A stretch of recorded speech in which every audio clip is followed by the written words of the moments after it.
나의 한국 현대사. 1959년 출생 후부터 현재까지 보고 겪고 느낀 주요 사건들을 큰 줄기로 삼고 저자 자신의 직접적인 체험을 잔가지로 삼아 엮어냈다. 작가는 자신을 소자산 계급으로 규정하고 그 출신 환경에 따른 시각과 경험으로 대한민국 역사를 이야기한다. 총 6개의 장으로 구성된다. 제1장 역사의 지층을 가로질러야 1959년과 2014년의 대한민국. 그는 우리나라의 역사 전쟁의 두 세력을 다음과 같이 분류하고 있다. 하나의 세력은 산업화 시대를 대표하는 세력으로 5-16과 산업화 시대를 대표하는 한국 사회 상층부의 재벌, 거대 신문사주, 고위 간부, 법원과 검찰, 군대 등 국가 권력을 관리하고 집행하는 고위 인사들, 미디어를 타고 인기를 얻은 지식인들 그리고 그들을 대표하는 새누리당이 그들이다. 다른 하나의 세력은 4-19, 5-18과 민주화 시대를 대표하는 세력으로 인권과 사회정의, 평화와 환경보호를 실현하려는 시민단체, 노동조합, 협동조합, 언론운동단체를 포함하는 공동체가 이들이다. 이승만, 박정희, 전두환, 노태우, 김영삼, 이명박, 박근혜는 산업화 세력, 보수, 으로 분류하고 김대중, 노무현, 문재인은 민주화 세력, 진보, 으로 분류한다. 한국전쟁 후 한국의 현재까지의 역사는 보수와 진보 두 세력의 분투와 경쟁의 기록이라는 것이 저자의 생각이다. 1953년 한국전쟁이 종전 후 한반도의 분단을 막으려고 38선을 넘나들며 협상을 벌이는 김구 선생 외 중도파 민족주의자들과는 다르게 이승만 박사는 분단된 남한에서 권력을 잡을 준비를 한다. 독립운동가였던 이승만은 남한 정부에서 자신의 세력을 만들기 위해 친일 반민족 행위자들과 손을 잡았다. 한국 현대사에서 가장 논란이 되고 있는 문제가 친일파 청산 문제인데 이승만 정권 때 자신의 권력을 위해 친일 반민족 행위자들을 살려주고 오히려 그들을 전과 같은 자리에 앉히는 잘못을 저질렀다. 이승만의 반대로 1948년에 설립된 반민족행위특별조사위원회, 반민특위는 1951년에 폐지되었으며 그동안 처벌받은 사람은 없었다.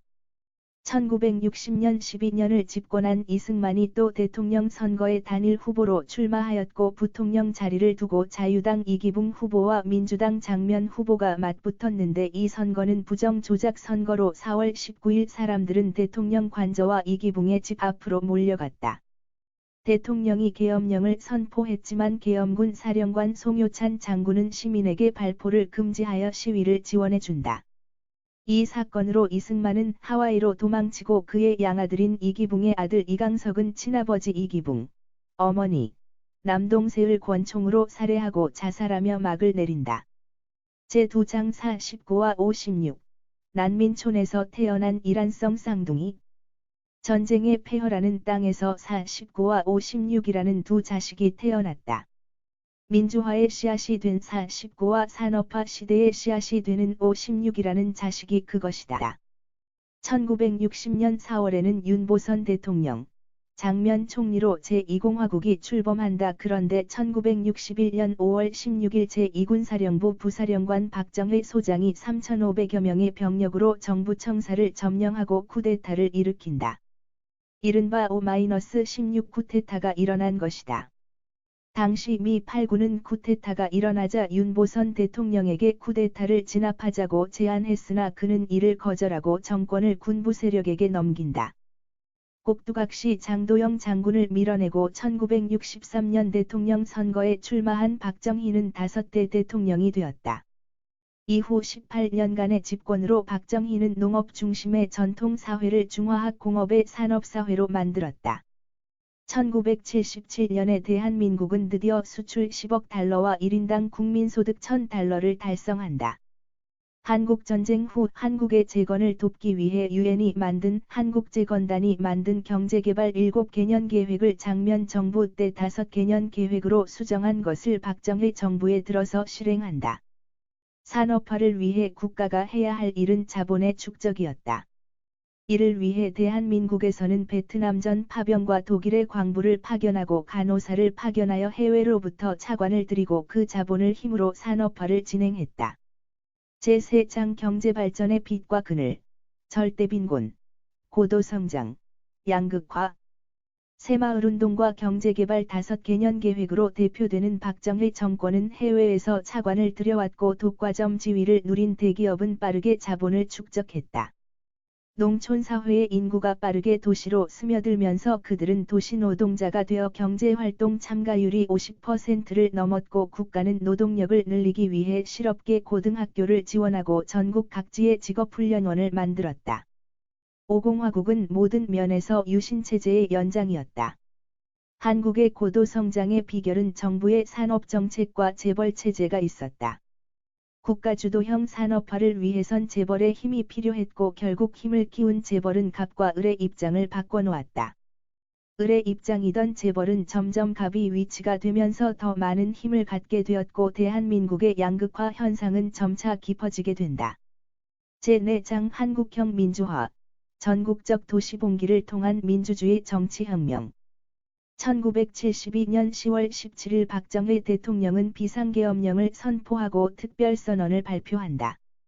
과거 냉전 시대에 만들어진 헌법을 새롭게 고쳐 새로운 시대를 맞이한다는 이유로 국회를 해산하고 모든 정치활동을 금지시키고 비상국무회의가 국회 기능을 대신한 가운데 26일 개헌안을 통과시켰다. 유신헌법의 핵심은 첫째 국민은 대의원을 뽑고 대의원이 대통령을 뽑는다는 것과 둘째 국회의원 정수의 3분의 1을 대통령이 지명하고 한 선거구에서 둘씩 뽑도록 했으며 셋째 대통령은 국회 해산권과 헌법 효력 정지의 긴급조치권을 갖는다는 것이다. 계엄령을 해제한 후인 12월 15일 대의원을 뽑아 23일 박정희 단독으로 출마하여 1972년에 8대 대통령이 되었고 1978년에는 9대 대통령이 되었다.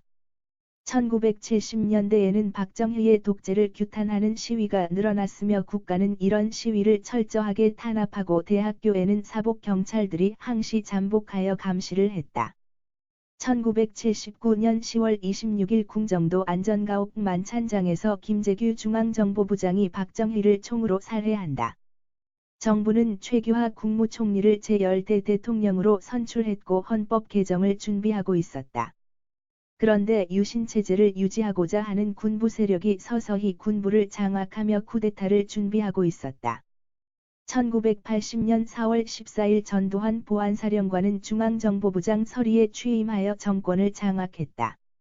한편 5월 18일에 전남대에서 계엄군과 학생들의 충돌이 시작되면서 시민들이 이 시위에 합세하고 5월 21일에는 시민들을 향해 공수 11여 단의 군인들이 발포를 하며 수많은 시민을 학살한다.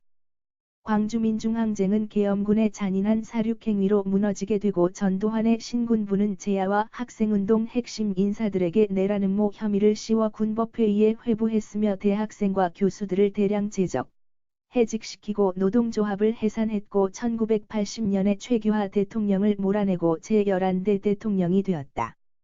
곧 그는 언론과 방송을 통제하고 국민의 관심을 3S로 돌려 유신체제를 유지했다. 그러는 사이에 정당, 제야, 학생 등 각계각층의 단체 대표들이 진주헌번쟁취국민운동본부, 국본을 결성하고 1987년 6월 10일 국민대회를 열었다. 이날 연세대학교 교문 앞에서 시위를 벌이던 학생 이한열 씨가 머리에 최루탄을 맞고 병원에 입원하는 사건이 발생하고 6월 29일 민정당 노태우 대통령 후보가 8개 항으로 이루어진 시국수습 특별선언 6-29선언을 발표한다. 대통령 직선제 개헌, 김대중 사면과 정치범 석방, 국긴 기본권과 언론자유 보장, 지방자치제 실시와 교육자율화, 정당활동 보장의 선언으로 시국을 수습했다. 10월 유신 이후 민주화운동은 연속적, 동시다발적, 전국적 도시봉기를 일으켜 민중의 힘으로 독재 정권을 타도하고 민주주의 제도를 회복하는 것이었다. 1987년은 민주화 이후의 민주주의 시대라고 정의한다. 제5장 사회문화의 급진적 변화, 단세계 병영에서 다양성의 광장으로 전후 대한민국의 인구는 2배로 늘었다. 그리고 짓기촌 모든 나라 중에서 가장 빠른 속도로 늙어가고 있다. 인구의 감소는 대한민국을 다양성이 존재하는 국가로 변하게 할 가능성이 있다. 전후 난민촌을 병영으로 만든 군사 쿠데타와 공안 통치, 그리고 병영에서 다양한 의사소통이 가능한 열린 광장으로 진화해왔다. 1970년 개정된 주민등록법의 시행으로 국가는 효율적으로 국민을 관리할 수 있게 되었다. 국가는 교육을 통제하고 국민을 고유번호로 관리하고 국민들의 서적도 관리하며 방송과 음악 등도 관리한다. 이때 방송 금지곡 등이 많이 생겼다. 또한 1970년대 열악한 노동 환경을 사람들에게 알리고 자신의 몸에 휘발유를 붓고 분신한 전태일의 분신사건 이후로 노동운동이 활발히 일어난다. 1988년 문송면이라는 15살 소년이 공장에서 일하다 수은 중독으로 사망한 사건은 산업재해로 인정받기 위한 노동계의 피나는 노력이 있었다. 문송면 사건에 힘입은 원진레이온 직업병 피해자들의 산재인정 투쟁이 이어지며 노동자들의 산재인정을 향한 노력은 여전히 이어지고 있다. 비교적 최근에 있던 사건은 삼성이라는 대기업의 반도체 공장 노동자들의 희귀질병 발생에 대한 산업재해 인정 요청 사례도 있다. 총 6개의 장으로 작가는 동년배들에게는 작은 위로가, 새로운 역사를 만들어가야 할 청년들에게는 의미 있는 조언이 되기를 희망한다고 밝히며 동시대를 사는 벗들에게 말한다. 미래는 우리 안에 이미 와 있습니다.